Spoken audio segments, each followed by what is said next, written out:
കണ്ണൂർ ഉളിക്കലിൽ കേസിൽപ്പെട്ട കെട്ടിടത്തിൽ കുടുങ്ങിയ കുരുവിയെ തുറന്നുവിട്ടു. ജില്ലാ ജഡ്ജിയുടെ സാന്നിധ്യത്തിലാണ് കെട്ടിടം തുറന്നത്. കെട്ടിടം തുറക്കാൻ ഉളിക്കൽ പഞ്ചായത്ത് സെക്രട്ടറിക്ക് കളക്ടർ നിർദ്ദേശം നൽകുകയായിരുന്നു. ഇന്നലെയാണ് ഉളിക്കൽ ടൗണിൽ പുതുതായി ആരംഭിച്ച വസ്ത്രവ്യാപാര സ്ഥാപനത്തിന്റെ ഷട്ടറിനുള്ളിലേക്ക് അങ്ങാടിക്കുരുവി വന്നു കയറിയത്.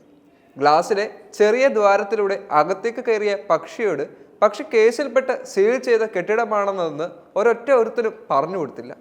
പുറത്തേക്ക് പോകാൻ ഒരു വഴിയില്ലാതെ വന്നതോടെ പക്ഷി ശരിക്കും പെട്ടു.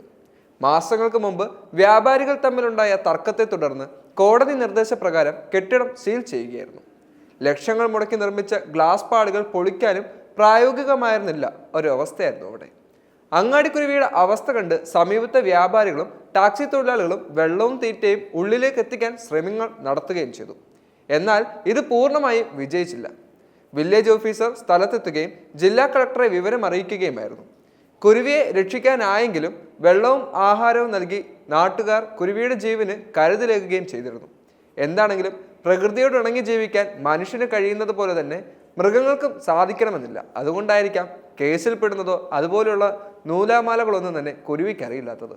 എന്താണെങ്കിലും ഇതുപോലുള്ള കാര്യങ്ങൾ ചെയ്യുമ്പോൾ നമ്മൾ ആളുകളാണെങ്കിലും ശ്രദ്ധിക്കണം. കാരണം സീൽ ചെയ്ത് അകത്തേക്ക് കിടക്കുന്ന ജീവജാലങ്ങൾക്ക് പുറത്തു കിടക്കാനുള്ള സൗകര്യം ഒരുക്കി കൊടുക്കണം നമ്മൾ ശ്രദ്ധിക്കേണ്ടതാണ്. ഇങ്ങനെയുള്ള പല അവസ്ഥകൾ ഇനിയും ഉണ്ടാകാനുള്ള സാധ്യതകളുണ്ട്. എന്താണെങ്കിലും അവിടെയുള്ള നാട്ടുകാരും അതുപോലെ തന്നെ മൃഗങ്ങളോടുള്ള സ്നേഹമുള്ള കുറച്ച് മനുഷ്യരും വിചാരിച്ചത് കൊണ്ട് ആ കുരുവിയുടെ ജീവനും അത്രത്തോളം പ്രാധാന്യം അവർ കൽപ്പിച്ചു. അതുകൊണ്ടാണ് സീല് വെച്ച അത് അഴിച്ചു മാറ്റി കുരുവിനെ മോചിപ്പിക്കാൻ അവർ തയ്യാറായത്. എന്താണെങ്കിലും മൃഗങ്ങളോടുള്ള സ്നേഹം കരുതലും നമുക്ക് ഓരോരുത്തർക്കും നന്മ മാത്രമേ നൽകുകയുള്ളൂ. എന്താണെങ്കിലും അവരുടെ ജീവനും വിലമതിച്ച ഓരോ നല്ലവരായ ആളുകൾക്കും അഭിനന്ദനങ്ങൾ അർഹിക്കുകയാണ് ഇപ്പോൾ.